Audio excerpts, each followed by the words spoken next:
At some point, hindi po ba kayo na feel bad or hindi po kayo na-hurt? Yung mga, doon po, after po nito nangyaring may mga ugong ng palitan.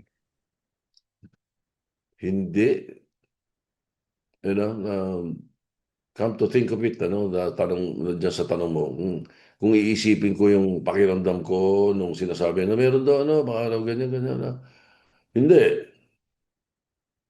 I hate to use the term, pero been there, done that eh. 1992 pa ako dyan eh.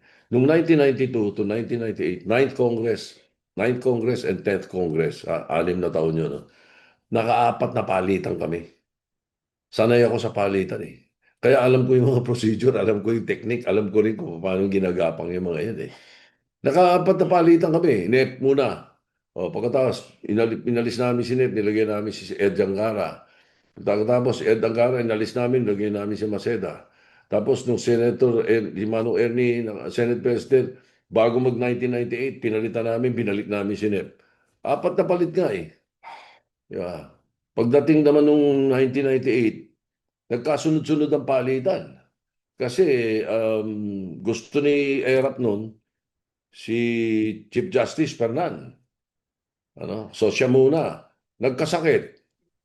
Nilagay namin si Ninong Blas. Hmm.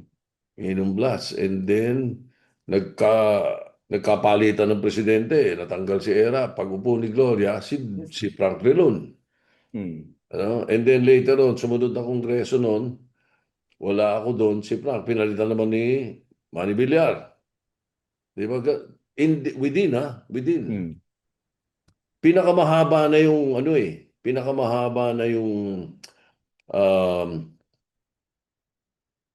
18th Congress. Buong 3 years ako.